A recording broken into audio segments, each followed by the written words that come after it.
Now is the time to say bye to this beautiful place आणि one of the most memorable stay म्हणेन मी हा. खूपच सुंदर स्टे होता. हॅलो नमस्कार and welcome back to food Safars Nupur Sumukh. तर गेल्या भागात आपण कुमटामधील ओम बोधी रिट्रीट ही जागा पाहिली आणि आता वेळ आली आहे या जागेचा निरोप घेण्याची आणि सुरू होती आपली रिटर्न जर्नी, म्हणजेच अर्थातच return journey from Kumta to Pune. So let's get started. Very pretty house. छोटंसं टुमदार घर ज्याला आपण म्हणतो ना, अगदी तसं होतं हे. पण खूप हेल्पफुल आहे. पार्किंग खूप तसं म्हणजे थोडं लांब आहे इथून, पण त्यांनी पावसामुळे आता गाडी पण इथे आत आणायला सांगितली आणि स्वतः अगदी छत्रीने सोडतायत वगैरे सगळं. Nice experience. पाऊस तर लागलेलाच आहे आणि now our journey towards Pune from Kumta. अंतर आहे 578 किलोमीटर्स आणि आता दाखवतोय 11 hours 52 minutesची जर्नी. इथून आता आपण निघालेलो आहोत. Saying bye to this lovely place. Bye bye Om Bodhi Retreat. We had a great time. आणि हा one of the very pretty stay होता जिथे आम्ही राहिलो होतो. छान जागा होती. ओके चलो. गणपती बाप्पा मोरया. ओम श्री साई. साईनाथ मोठी ब्रह्मांड राजाधिराज योगीराज परब्रह्म सद्गुरु श्री साईनाथ महाराज की जय. अनंत ब्रह्म महाराज की जय. ईश्वरी माते की जय. जय जय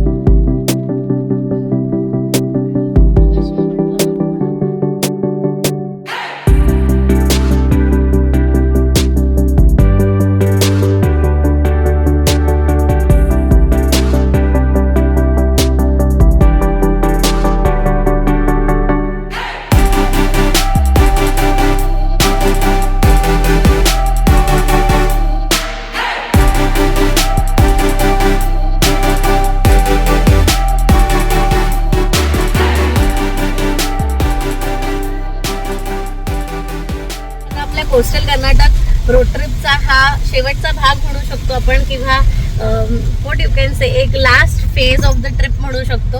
आता आपण निघालेलो आहोत कुमटा इथून. ह्या रिट्रीटमधनं आपण आता निघालेलो आहोत टुवर्ड्स पुणे आणि पाऊस लागलेला आहे. आयडियली आम्ही असं ठरवलेलं की एक दिवस मुरुडेश्वरला जावं किंवा एक दिवस साऊथ गोवामध्ये थोडंसं चिल करावं, पण कन्सिडरिंग हा वाढता पाऊस आम्ही तो प्लॅन ड्रॉप करून इथे ओम बोधी रिट्रीटमध्ये राहिलो आणि रिलॅक्स केलं बीच जवळ. आणि आता आम्ही निघालेलो आहोत टुवर्ड्स पुणे आणि this is the final phase of our coastal Karnataka road trip. आणि ह्या आधी आपल्या चॅनलवर भरपूर व्लॉग्स येऊन गेलेत ह्या सिरीजचे.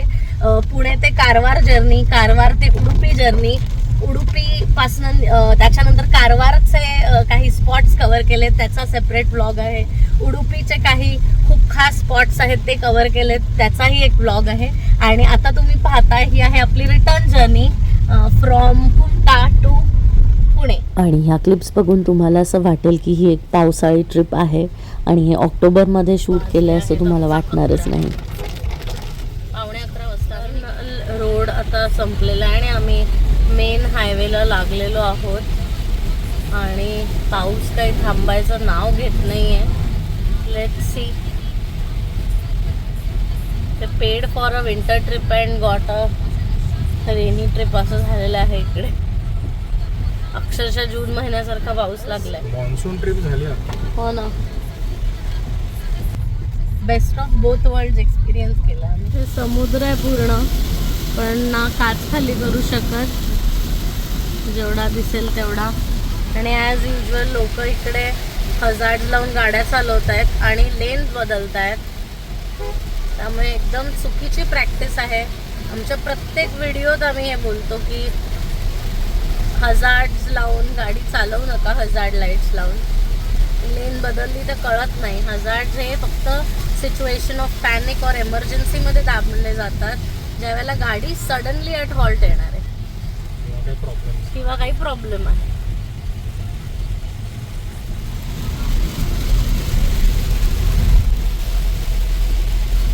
आणि ह्या आत्ताच्या जर्नीचा एक चेंज जो आम्ही केला आहे तो म्हणजे येताना आम्ही पुणे ते कारवार वाया गोवा थ्रू अनुस्कुरा घाट आलो होतो. आता जाताना मी पावसाची ही कंडिशन पाहता त्यामुळे आम्ही आता पुन्हा NH48 मधनं नाही आणि दुसरं रिझन यल्लापूर, आपण हे सगळं इथून निघून अणुस्कुराला पोहोचेपर्यंत इट विल बी सनसेट. बरोबर. आणि सनसेट मध्ये आय डोंट थिंक की अणुस्कुरामधनं जायला पाहिजे.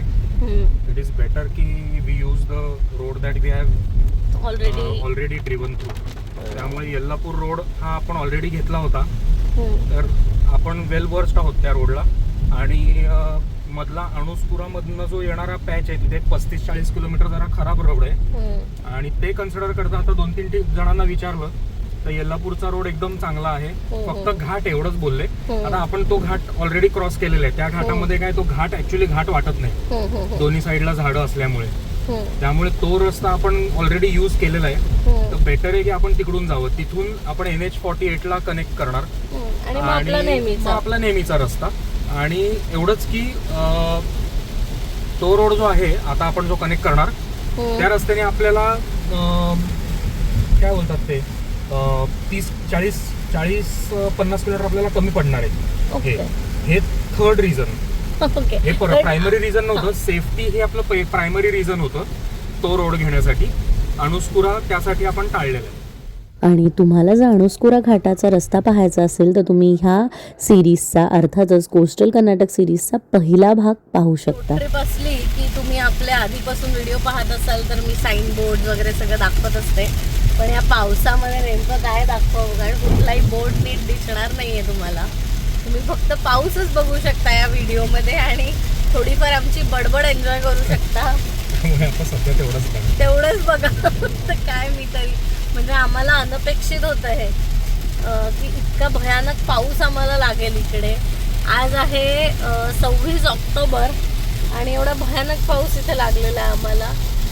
जून जुलैचा महिना असल्यासारखं आहे ना.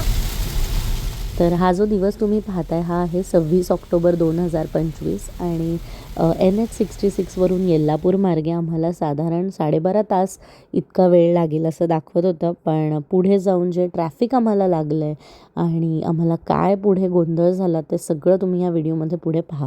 गोकर्णवरून येताना मागच्या वर्षी गोकर्ण ट्रिप केली होती आम्ही, हम्पी आणि गोकर्ण. तर त्यावेळी गोकर्णवरून येताना आम्ही यल्लापूर मार्गे आलो होतो. ह्या ट्रिपमध्ये तुम्ही उडुपी आणि कारवार हा भाग पाहिलात कोस्टल कर्नाटक सिरीजच्या. आणि जर तुम्हाला हम्पी गोकर्णला जायचं प्लॅन तुमचा असेल आणि काही इन्फॉर्मेशन त्या रिलेटेड हवी असेल तर आमचे हम्पी आणि गोकर्णचे व्लॉगसुद्धा आहेत चॅनलवर. मागच्याच वर्षी आम्ही हम्पी गोकर्ण ज्याच्यामध्ये याना केव्ह, विभूती फॉल्स हे सगळं कव्हर केलेलं आहे. गोकर्ण महाबळेश्वर मंदिर, त्यामुळे ते व्लॉग्ससुद्धा पाहू शकता. आणि गोकर्णवरचं एक खूप सुंदर बीच स्टेसुद्धा आम्ही त्या प्लेलिस्टमध्ये त्या व्हिडिओ सिरीजमध्ये कव्हर केला आहे. तर ती प्लेलिस्टसुद्धा मी खाली देते डिस्क्रिप्शन बॉक्समध्ये. तुम्ही नक्की ते व्हिडिओज पहा, तुम्हाला बघायला मजा येईल. आम्ही गोकर्णावरून पुण्याकडे येतानाचा जो रूट होता मी म्हटलं तुम्हाला की तो असेल आमच्या व्हिडिओजमध्ये, तर नाही येतो. तर good, we are making this video की ज्यांना गोकर्णावरनं परत येत असताना सुद्धा तुम्ही हा रूट फॉलो करू शकता. आम्ही ह्याच रूटनी गोकर्णावरनं आणलो. गोकर्ण राईटला याना आणि इथून राईटला गेलं की याना केव्सकडे जाणार रस्ता आणि लेफ्टला गोकर्ण. आणि इथेच राहिलो होतो तेव्हा मिडल बीचवरती. आणि त्या स्टेचं नाव होतं सनसेट कॅफे. तर सनसेट कॅफे होतं का सनसेट बीच कॅफे असं बीच रिसॉर्ट का बीच स्टे असं नाव होतं लोणावळा. आणि त्या सनसेट कॅफे लोणावळाचं पण आपल्या चॅनलवर आहे. सनसेट बीच रिसॉर्ट ऑफ गोकर्णचं पण आपल्या चॅनलवर आहे. तर ते व्हिडिओज तुम्ही नक्की बघा, तुम्हाला आवडतील ते व्हिडिओज. आणि एक कॉमेंट करून सांगा तुमच्यातील किती जण ट्रिपवरून येताना पुढच्या ट्रिपचं प्लॅनिंग. आमच्याकडे नेहमी हाच सीन असतो. परतीच्या मार्गावर आम्ही असताना आमचं नवीन प्लॅनिंग सुरू होतं वेअर नेक्स्ट. तर तुम्ही पण असंच करता का की निघाल्यानंतर ऑन द वे लगेच पुढच्या ट्रिपचं प्लॅनिंग सुरू? तुम्ही करता का? आम्ही करतो. आम्ही नेहमी तेच प्लॅनिंग करत असतो. ट्रिपला कुठे जायचं, ट्रिप मध्ये असताना पण तेच प्लॅनिंग करतो की यावेळेला हा स्पॉट चुकला, नेक्स्ट टाइम करूया. आत्ता सुद्धा आमच्या कोस्टल आता सुद्धा आमच्या कोस्टल कर्नाटक सिरीजमध्ये म्हणजे आता गोकर्ण झालं किंवा हम्पी, गोकर्ण, हम्पी अर्थात कोस्टल कर्नाटकमध्ये नाही आहेत, पण तरी कर्नाटकात बघायचं झालं तर खूप खूप सुंदर गोष्टी आहेत. मग दांडेली असेल किंवा हम्पी आणि गोकर्ण हे दोन ऑपोजिट साइड्स आहेत कॉइनच्या असं म्हणू शकतो. कारण Hampi is not at all near coast आणि हीट रॉकी एरिया असल्यामुळे जास्त, आणि Gokarna where as oppose to Hampi पूर्ण कोस्टलाईन आहे, त्यामुळे ह्युमिड वेदर आणि पाण्याचा जो खळखळाट कोस्टलाईनच्या सगळ्या गोष्टी तुम्हाला ॲड ऑन होतात. त्यामुळे ह्या दोन गोष्टीमध्ये तुम्ही दोन कॉन्ट्राडिक्टरी कंडिशन्स एक्सपिरियन्स करू शकता. कॉन्ट्रास्ट गोष्टी. येस. आणि म्हणजे आम्ही बेसिकली हम्पी गोकर्ण जेव्हा केलेलं त्यावेळेला हम्पी बघून झाल्यावर युजली बदामीला जातात लोक, कारण ते सिमिलर म्हणजे गोष्टी तुम्ही तिथे कव्हर करू शकता आणि अर्थात बदामी जवळ आहे हम्पीपासनं. पण आम्ही हम्पी झाल्यानंतर आम्हाला समुद्रावर गेल्याशिवाय काही रिलॅक्स झाल्यासारखं वाटत नाही, त्यामुळे आम्ही गेलो गोकर्णला तिथून. आणि येताना गोकर्णाचं दमलो इतके होतो मी, त्यामुळे येताना गोकर्ण शूट नव्हतं केलं, गोकर्ण ते पुणा रूट. कारण हम्पीला आम्ही प्रचंड 3 दिवस चाललो होतो, म्हणजे एवढं वॉक केलेलं ना. हम्पीचे एकदम डिटेल्ड व्हिडिओज आहेत आमच्या चॅनलवरती. हम्पीचे अतिशय डिटेल्ड व्हिडिओज आहेत, ते नक्की तुम्ही बघा. आणि त्यामुळे तेव्हा येताना आम्ही शूट नव्हतं केलं. पण हम्पी, गोकर्ण, मुरुडेश्वर, होनावर, कुमटा, त्यानंतर उडुपी, मँगलोर, कारवार एवढे स्पॉट्स आहेत. आणि आम्ही यावेळेला पुणे, कारवार, उडुपी असं कोस्टल रूट घेत आलो. आणि आता जाताना आम्ही यल्लापूर मार्गे जातो. तर तुम्ही गोकर्ण ट्रिप जरी प्लॅन केली तरी रूट हा असेल येतानाचा तुमचा पुण्याकडे किंवा मुंबईकडे अर्थात. आणि त्यामुळे आता तुम्ही हा रूट बघणं पुन्हा कंटिन्यू करू शकता.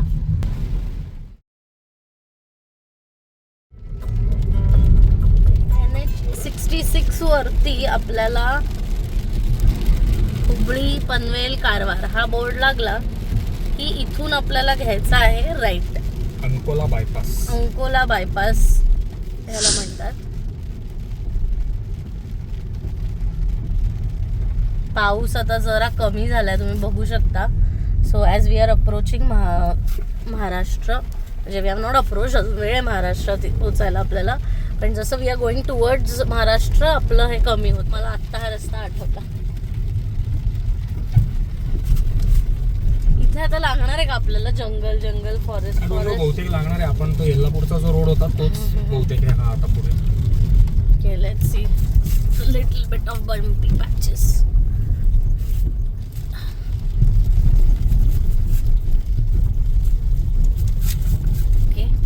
साइन बोर्ड आहे इथे.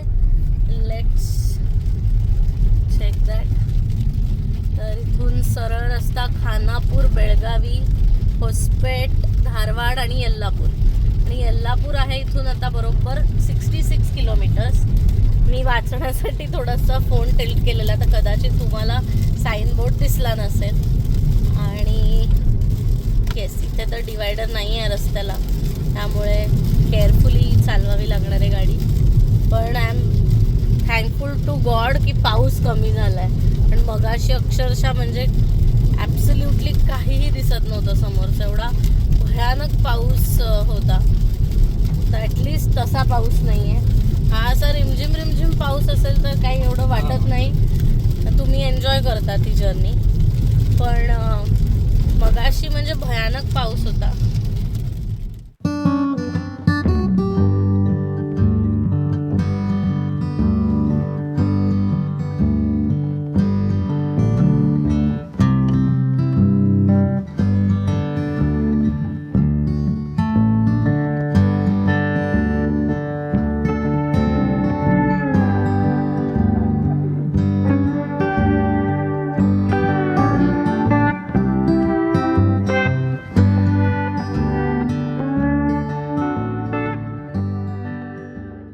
आणि आता आराबेल घाट सुरुवात होताच इथे एक ॲक्सिडेंट पाहायला मिळाला.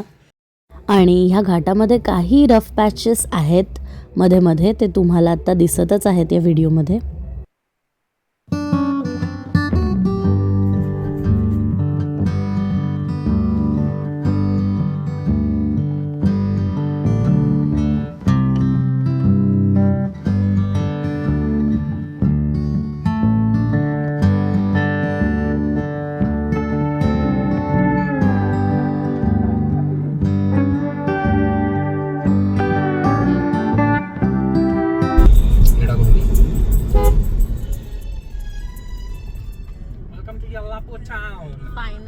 तुझ्या यल्लापूरला पोहोचलेलो आहोत आपण. सुमूचं फेवरेट यल्लापूर. मागच्या वेळी इथून येताना ही झाडं जी आहेत आणि आसपासचं जे जंगल आहे ते बघून त्याच्या तेव्हा अंगावर येत होतं आणि त्याला कसं तरी होत होतं, म्हणून मी काही शूट पण केलं नव्हतं. आणि आज त्याला काही वाटत नाही, आज एकदम फेवरेट झालंय त्याची यल्लापूर.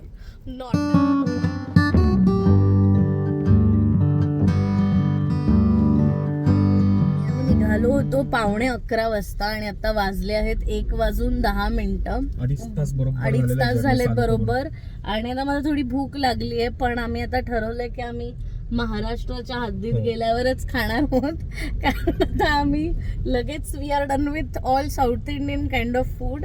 आणि आता आम्हाला भाकरी, पिठलं आणि काय मिसळ पाव हे सगळं खायचं एकदम वेध लागलेले आहेत. So now mostly we will head towards Maharashtra आणि वन्स वी एंटर महाराष्ट्र आम्ही लंच ब्रेक घेणार आहोत. आणि आता इथून जो रस्ता आहे यल्लापूरमधनं तुम्ही जोग फॉल्सला सुद्धा जाऊ शकता. फेमस जोग फॉल्स जे आहेत ते रस्त्यात एवढे भयानक ॲक्सिडेंट आम्ही पाहिलेत ना, म्हणजे एकदम आपण म्हणतो ना 2 मिनिटासाठी घाई करतात लोक. आणि म्हणजे सगळे आणि ॲक्सिडेंट्स ना 4 व्हीलरचे नव्हते, सगळे ट्रक आणि बसेसचेच ॲक्सिडेंट होते. कोणी त्या रस्त्यावरनं शोल्डरवरनं गाड्या बाहेर सरकलेल्या होत्या आणि काही जणांचे तर म्हणजे एवढ्या भयानक क्रॅश झालेल्या होत्या गाड्या. त्यामुळे घाटात वगैरे काय किंवा ह्या ज्या रस्त्याला डिवायडर नसतो ओव्हरटेकिंग खूप केअरफुली केलं पाहिजे. कारण एक व्यक्तीच्या अंगात आलं ना की मागच्या सगळ्या गाड्या वेड्यासारखे लोक चालवायला लागतात. आणि इकडे हाईट म्हणजे आत्ता त्या आराबेल घाटामध्ये अक्षरशः टँकर वगैरे एकमेकांना ओव्हरटेक करत होते. तिकडे तर come on you should be so careful while driving. आणि इन्क्लाइन ह्याच्यामध्ये म्हणजे एखादा जरी तो अडकला आणि मागे बिगे आला आणि आपण मागे असू चुकून मागून तर झालंच कल्याण. मग नाही, पण तसं तो पण प्रश्न दुसरा राहिला. ओव्हरटेक कितीच्या स्पीडनी? 15. मग का?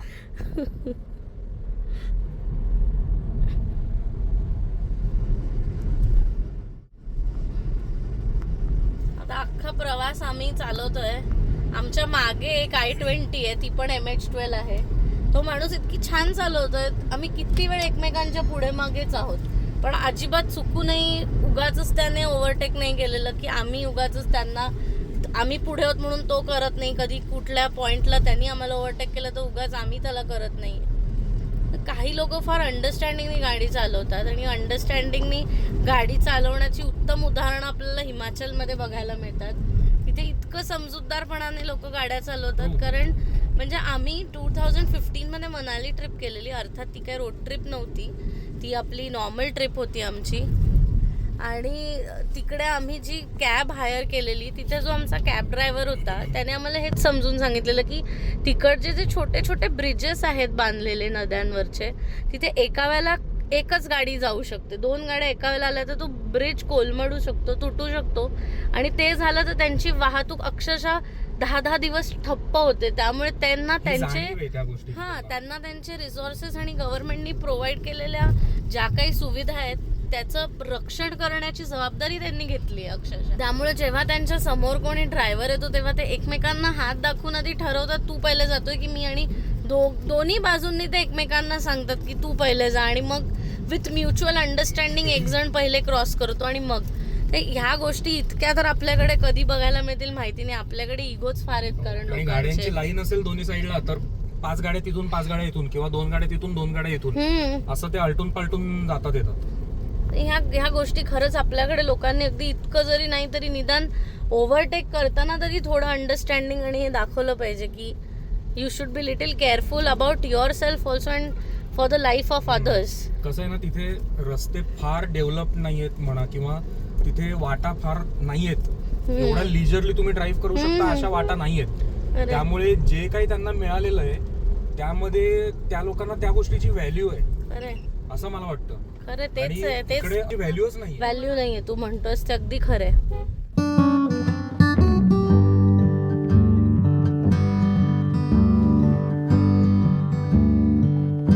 सरळ गेलो आता तर आम्ही हम्पीला पोहोचू परत 231 किलोमीटर.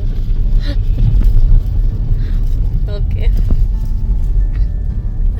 हा जो रस्ता आहे ना इथून, हा पुढे 12-13 किलोमीटरचा पॅच खराब आहे असं आम्ही आता एकांना विचारलं जे समोरून येत होते. तर ते म्हणाले 12 to 13 किलोमीटर्सचा पॅच थोडा बम्पी आहे आणि त्याच्यानंतर मग रस्ता चांगला आहे.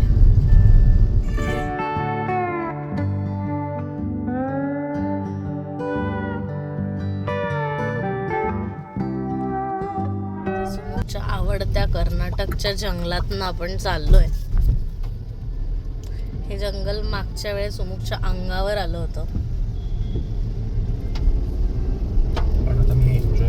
पण आता तू ते एन्जॉय करायला लागलाय.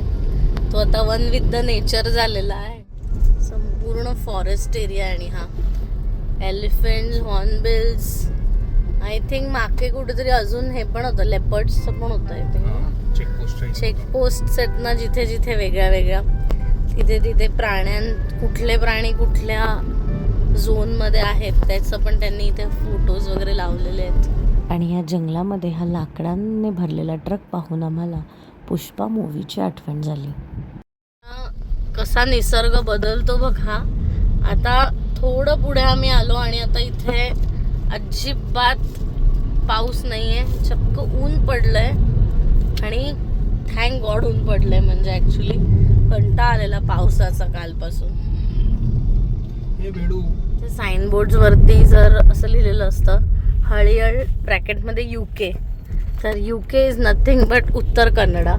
कर्नाटकमध्ये 2 पार्ट्स आहेत, उत्तर कन्नडा आणि दक्षिण कन्नडा. दक्षिण कन्नडामध्ये मँगलोर, उडुपी हा सगळा भाग येतो आणि जो वरचा भाग आहे हा बेळगाव आणि यल्लापूर वगैरे हा भाग उत्तर कन्नडामध्ये येतो. तर UK इज उत्तर कन्नडा.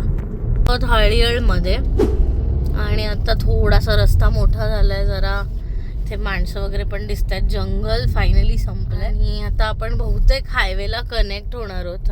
आणि या संपूर्ण जंगल रूटवर तुम्ही पाहिलं असेल की इथे अजिबात हॉटेल्स किंवा वॉशरूम्स ह्याची सोय नव्हती. फायनली आता आपण लागलेलो आहोत एका हायवेवरती. म्हणजे I don't know if this is a highway but हा एक डिवायडर असलेला रस्ता बऱ्याच वेळाने लागलेला आहे. डिवायडरचा रस्ता अगदी 1.5 मिनिटापुरता होता. पुन्हा आता अशाच इंटरनल रोडला आलं तर आपण कुठे कनेक्ट होणार आहोत. हा आहे हलियल बेळगाव रोड आणि मला वाटतं अजून एक बघूया. आता बेळगावला म्हणजे बेळगावच्या दिशेने आपण आता जातोय. असा रस्ता आम्हाला अजून 13 किलोमीटर्स काढायचा आहे. हळियल बेळगाव रोड आहे हा आपल्याला बोर्ड लाईन. मग बेळगाव आपल्याला 13 किलोमीटर आहे अजून. आहे बघा UK हळियल. आता आपण आहोत एशियन हायवे 93वर आणि इथून आपण अल्नावरला पोचल्यानंतर कनेक्ट होणार आहोत NH67 इथे.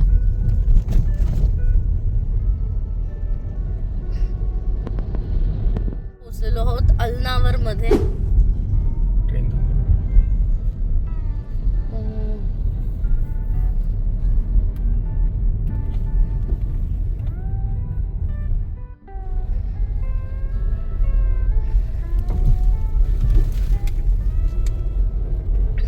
गोकर्णवरनं येताना इथून आलो होतो, अल्नावर लागलेलं तेव्हा. आणि इथे कुठेतरी जागा होती तिथे आपण हँग्यूचा आईस्क्रीम ते मला वाटतं तिकडे हँग्यूचा बोर्ड आहे ना बहुतेक तिकडे खाल्लेला आपण. नाही का ग्रिल फॅब्रिकेटर होता हे बघ. हा येस हे आठवलं वैभव पान शॉप. येस आठवलं, तेच खाल्लं होतं. कारण आपण ट्रेनचा ट्रॅक क्रॉस केल्यानंतरच आलेलो होतो. ओ माय गॉड आत्ताशी इथे पोहोचलोय आपण. आता उलट लगेच कनेक्ट होणार आपण हायवेला. हे बघ ना 67. नाही म्हणजे सांगते अजून बराच पल्ला गाठायचा आहे आपल्याला. आत्ता वाजलेले आहेत 3:07. आम्ही 11:15 ही जर्नी सुरू केली आहे आणि जवळजवळ आता 3:45 काय 4 तास 4.25 तास होऊन गेले ना. 4 तास 6 मिनिटं. 4 तास 6 मिनिटं टू बी प्रिसाइज. आम्ही उतरलोच नाही आहोत गाडीतनं कारण एक तर जंगलात काही थांबण्यात पॉईंट नसतो त्या रस्त्यांवर. आणि आता इथे लागलं आहे सिटी पण पेट्रोल पंप्सवर कुठेच धड टॉयलेट्स नाही आहे तिकडे. आणि 1-2 रेस्टॉरंट्स होती पण मग आम्हाला असं वाटलं थोडं अंतर अजून कवर करूया आणि मगच थांबूया. हा व्हिडिओ थोडा लेंदी आहे पण हा पूर्ण अनकट ठेवण्याचं कारण इतकंच की तुम्ही इथे पाहिलं असेल कुठे रेस्टॉरंट्स आणि वॉशरूम्स नाही आहेत. त्यामुळे तुम्हाला जर जेवायच्या वेळी तुम्ही ट्रॅव्हल करत असाल तर तुम्ही हळीयड ह्या गावात पोचल्यावरच तिथे जी काही 2-4 हॉटेल्स आहेत तिथे जेवण करून घ्या.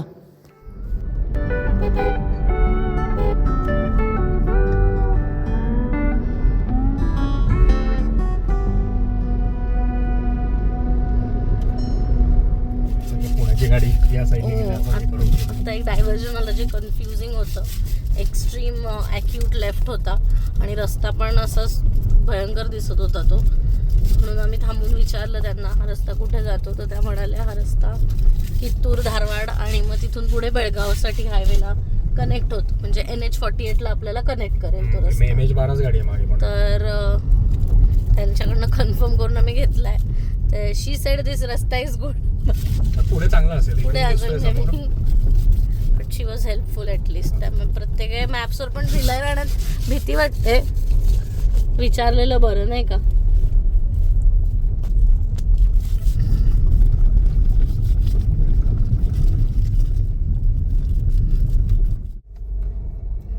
तर हा रस्ता एक वेगळा डायव्हर्जन होतं छोटंसं जे मॅप्सने सजेस्ट केलं आहे गुगल मॅप्सने आणि ते आता आम्ही घेतलं आहे. हा रस्ता जातो कित्तूर धारवाडकडे आणि मग इव्हेंच्युअली म्हणजे हाच बेळगावी NH48ला इव्हेंच्युअली हा कनेक्ट करेल रस्ता आपल्याला. त्यांनी सांगितल्याप्रमाणे चांगला झाला. इथे थोडासा तो पॅच होता एक 2-3 मिनिटं इतका थोडासा असेल. एक 2-3 किलोमीटर नॉट इवन 3 पण नाही 2च असेल. खूपच कमी 1.5-2 किलोमीटर रस्ता हा चांगला झालेला आहे इथे. आता मी जरा वेळासाठी मागे आली आहे चकल्या वगैरे काढायला, कारण पुढे बसून हे सगळं काढून खाता येत नाही. मी आता जरा मागे आली आहे आणि आमची जी फूड बास्केट आहे त्यात आम्ही सगळा दिवाळीचा त्यात आम्ही चकल्या खातोय. आम्ही निघालो ऑलमोस्ट 11:15 वाजता सकाळी. ब्रेकफास्ट आम्ही केला आहे 9:30च्या सुमारे आणि इट इज नाव 3:15 वाजून गेलेत. 3:15 वाजलेत ना 3:05. त्यामुळे आता भयानक भूक लागली आहे.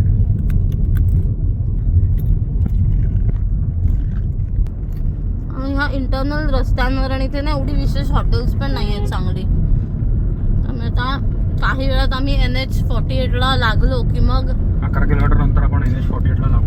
ओके. सो NH48ला आता लागलो की मगच आम्ही खाऊ. आणि हा रस्ता ना पुन्हा तेच म्हणेन मी इतका अंगावर आल्यासारखा झाला होता. संपत नव्हता. भूक लागली होती आणि अक्षरशः आतुरतेने हायवेची वाट पाहत होतो. NH48 दिसतोय रे. फायनली जंगलातून छोट्या छोट्या गावांच्या हळ्ळीमधून छोट्या छोट्या गावांच्या गल्ल्यांमधून निघून आता फायनली 4 तास 40 मिनिटांनंतर आपण आम्ही टच झालेलो आहोत. आहोत NH48ला.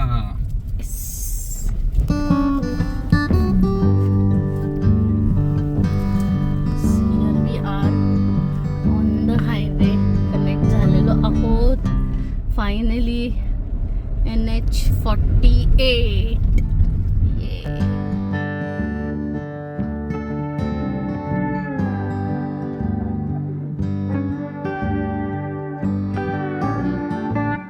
पॉइंटला आपण कनेक्ट झालोय NH48ला ते म्हणजे कित्तूर. तर कित्तूरच्या इथे आपण कनेक्ट झालेलो आहोत. आता मला वाटतं आधी बेळगाव लागेल आपल्याला. आधी आपल्याला आणि धारवाड आहे इथे राईट साईडला आणि आता बेळगाव लागेल आणि मग त्यानंतर आपलं नेहमीचं कोल्हापूर, कराड आणि सातारा. जो आपल्या चॅनलवर हा रस्ता तर अनेक व्हिडिओजमध्ये आहे. त्यामुळे आता मी जास्त NH48 फार नाही दाखवणार तुम्हाला. अगदीच जे काही असे महाराष्ट्रात पोचेपर्यंत दाखवते आणि त्याच्यानंतर मग जास्त नाही दाखवते. इन्फॉर्मेशन मला शेअर करायची होती ती अशी की येल्लापूर मार्गे आता जेव्हा आम्ही आलो तर आपण येताना तुम्ही पण बघितलं अख्ख्या रस्त्यात तुम्ही म्हणाल टोल कसे तू काही पॉईंट्स दाखवले नाही, टोल बूथ कारण आपल्याला लागलेलेच नाहीत आत्तापर्यंत. एकही टोल आपण भरलेला नाहीये. त्यामुळे आता जे काही टोल्स लागू होतील ते NH48 वर कित्तूरच्या पुढे जे काही टोल गेट्स आहेत आपल्याला पुण्यापर्यंत, कित्तूर ते पुणे मार्गात, ते टोल्स आपल्याला लागणार आहेत. मागच्या 4 तास 40 मिनिटात एकही टोल आपण भरलेला नाहीये. पुणे 385 आणि बेळगावी 42 42 किलोमीटरवर बेळगाव आणि 382 वर पुणे. पण आम्ही राहतो पिंपरी चिंचवडमध्ये, त्यामुळे आम्हाला आमच्या घरापर्यंत अंतर आहे 393 किलोमीटर टोटल आता. तर आता ही 393 किलोमीटरची जर्नी इथून सुरू झाली. सुंदर व्ह्यू आहे.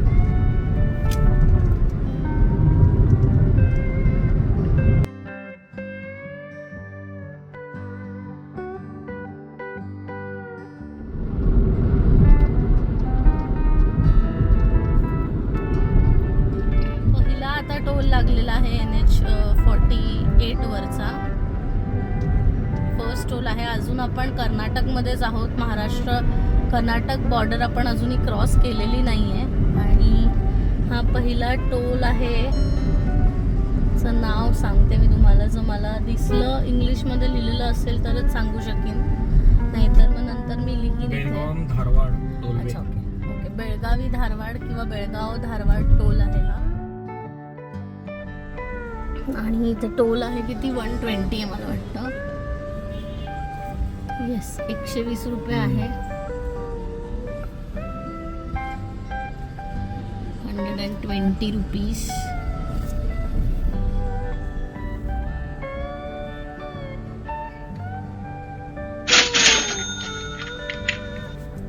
फायनली आपण पोहोचलोय बेळगावीमध्ये. आणि इथे पुन्हा आता बारीक बारीक पाऊस सुरू झालेला आहे. पुन्हा पावसाचं आगमन झालेलं आहे. तर आम्ही बेळगावमध्ये म्हणजे बेळगावमधून बाहेर पडतोय.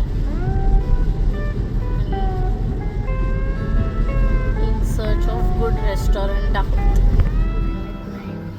नावाच्या एका हॉटेलमध्ये आले, द प्लॅनेट 0.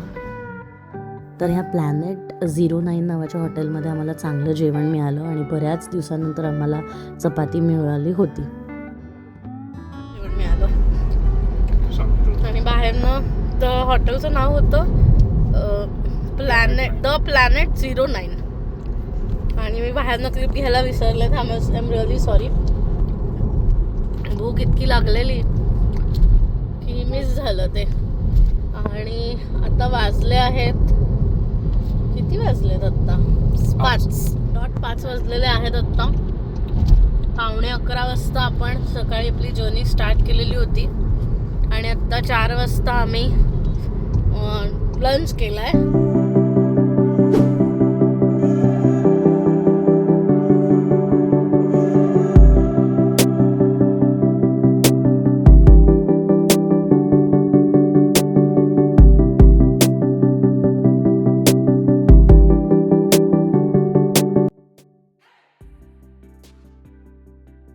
आणि ही जी आता तुम्ही पाहताय ती आहे घटप्रभा नदी.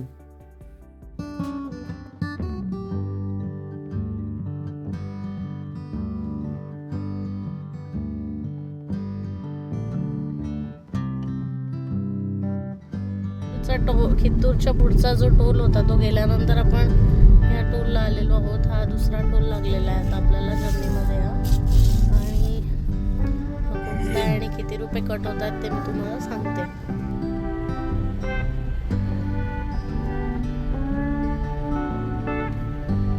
तर ही टोल प्लाझा 25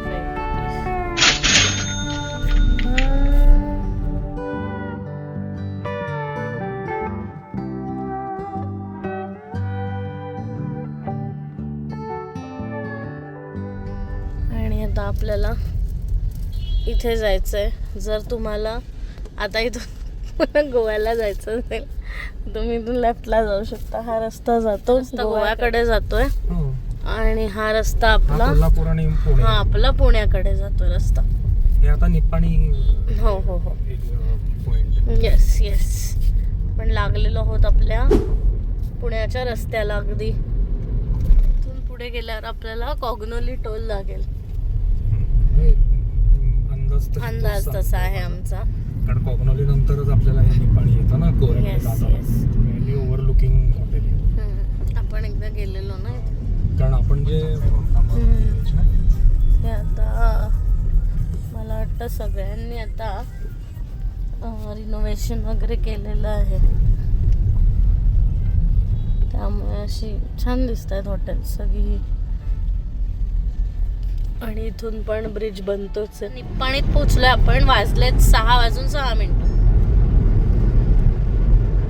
आणि फायनली आपण येऊन पोहोचलो तर कॉग्नोली टोल प्लाझा जवळ. आता वाजले आहेत 6:37 म्हणजे 6:45 होत आलेत, साधारण 6:40 झालेत.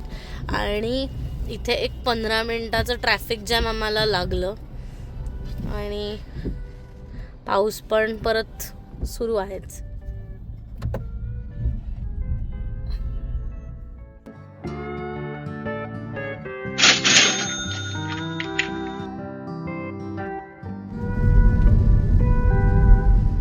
आता कॉग्नोली टोल आपण पास केलेला आहे आणि आता पाऊस बऱ्यापैकी लागलाय. आत्ताच फोनवर कळलं आम्हाला की पुण्यात पण बऱ्यापैकी पाऊस लागलेला आहे, त्यामुळे काय आता या वातावरणाला म्हणावं. आणि आता वाजलेत 6:45 आणि we are 252 kilometres away from Pune and 263 kilometres away from our home. तर लेट्स सी आता एस्टिमेटेड टाइम ऑफ अरायवल तर 1:15 दाखवतंय रात्रीचं, पण मध्ये एखादा टी ब्रेक होईल आता आमचा.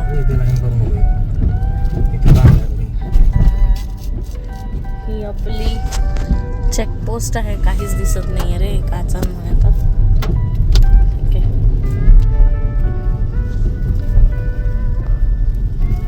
Have we entered Maharashtra? Yes, now we are in Maharashtra. स्वागतम. महाराष्ट्र राज्य आपले सहर्ष स्वागत करीत आहे. We are home. आता व्हिडिओ मध्ये कॅप्चर करायचं राहिलं, पण तुम्ही जसं कॉग्नोली टोल क्रॉस केल्यानंतर महाराष्ट्र बॉर्डर क्रॉस करून महाराष्ट्रात शिरलात की तुम्हाला कागल लागतं पहिले. कागल हटकणंगले इंडस्ट्रियल एरिया लागतो. तिथे पोचल्या तुम्हाला हॉटेल अशोका नेक्स्ट म्हणून लागेल. तिथे आवर्जून जेवण जेवा. खूप सुंदर हॉटेल आहे ते. 3 वर्षापूर्वी आम्ही तिथे खाल्लं होतं आणि गोव्यावरून येताना. आणि मे बी ते व्लॉग मध्ये आपण दाखवलंय, मला आठवत नाही आता आहे का व्लॉग मध्ये. परतीची जर्नी आय थिंक गोव्याच्या ट्रिपची नव्हती आपल्या चॅनलवर, तर आय डोंट रिमेंबर आहे का ते चेक करायला लागेल. बट तिथे कॉम्प्लिमेंटरी तांबडा पांढरा रस्सा देतात. म्हणजे तुम्ही जाऊन तुम्ही ऑर्डर बटर चिकन करा किंवा आणि काय करा, चायनीज का, गेल्यावर तुम्हाला गरम गरम आल्यावर सगळ्यात अगोदर तांबडा पांढरा रस्सा कॉम्प्लिमेंटरी आहे तिकडे. आणि जेवण अप्रतिम आहे त्यांचं, त्यामुळे नक्की तुम्ही तिथे ट्राय करा. आणि तुम्ही जर ट्राय आधी केलं असेल कागलमधलं हॉटेल अशोका नेक्स्ट, तर नक्की कॉमेंट करून सांगा या व्हिडिओ. आणि आत्ता आपण आहोत कोल्हापूर जिल्ह्यात उसगाव मध्ये. So finally we are in MH09. महाराष्ट्रात आल्यानंतरचा पहिला टोल आहे ना किनी टोल प्लाझा.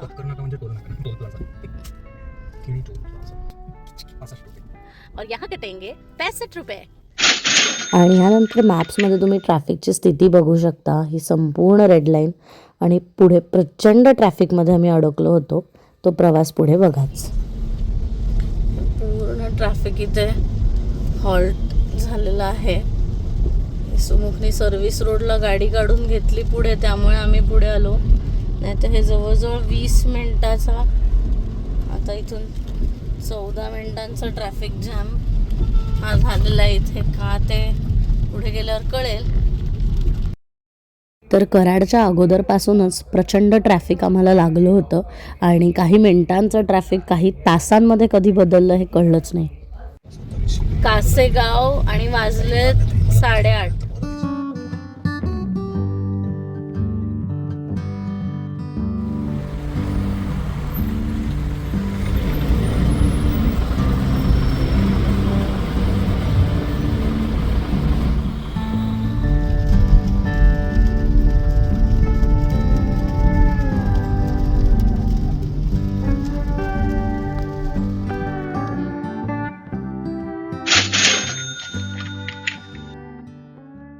वाजलेत रात्रीचे 10 आणि आता पेट्रोल फ्यूल रिफिलिंगसाठी आम्ही थांबलो आहे. कराड चालेकडपासून प्रचंड ट्रॅफिक लागलं. कंटाळा येऊन गेला अक्षरशः. इतका बोर झाला ना. एक क्षण असं वाटत होतं की इथेच कुठेतरी रूम बुक करावी आणि झोपावं. तर आय वूड सजेस्ट की अशी जर वेळ झाली तर तुम्ही कोल्हापूरमध्ये हॉल्ट करा, मस्त राहा त्या रात्री आणि दुसऱ्या दिवशी अंबाबाईचं दर्शन घेऊन मग पुढे पुण्याकडे. आणि आम्हाला कल्पना नव्हती इतकं ट्रॅफिक पुढे लागेल, नाहीतर आम्हीसुद्धा नक्कीच थांबलो असतो कोल्हापूरमध्ये.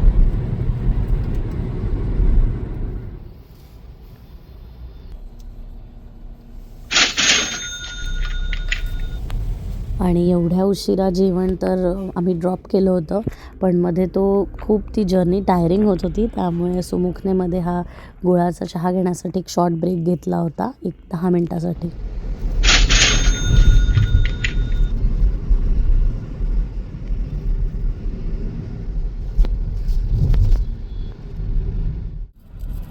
आणि 2:30 वाजता फायनली आपलं लास्ट टोल.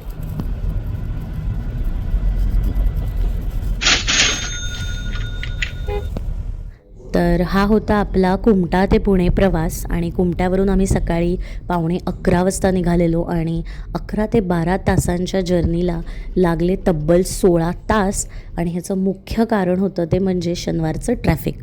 NH48वर शनिवार रविवार आणि public holidays, government holidays, national हॉलिडेजला भरपूर गर्दी असते. त्यामुळे तुम्ही ह्या रस्त्यावरून प्रवास करताना ह्या सगळ्या गोष्टीची कल्पना घेऊनच बाहेर पडा. आणि पुण्यात आम्ही पोचलो साधारण 2:45 वाजता. पण आम्ही राहतो पिंपरी चिंचवड इथे आणि तिथे पोचायला आम्हाला अजून 35 मिनटं लागणार होती. त्यामुळे आम्हाला घरी पोचायला साधारण 3:30 वाजले. आणि तरीसुद्धा हा व्लॉग मी कंटिन्यू शूट करत होते, पण बोलण्याची एनर्जी मात्र माझ्यात राहिली नव्हती. So that's it for today and that's it for this entire series guys. तुम्ही खूप छान प्रतिसाद दिला ह्या कोस्टल कर्नाटक सिरीजला, त्याबद्दल तुमचे मनःपूर्वक आभार. आणि हा व्हिडिओसुद्धा लाईक हाईप करा, चॅनलला सबस्क्राईब करा आणि तुमच्या प्रतिक्रिया कॉमेंट्समधून नक्की कळवा आम्हाला. लवकरच भेटू पुढच्या व्हिडिओमध्ये, ज्यात आपण ह्या पूर्ण ट्रॅव्हल सिरीजचं बजेट पाहणार आहोत.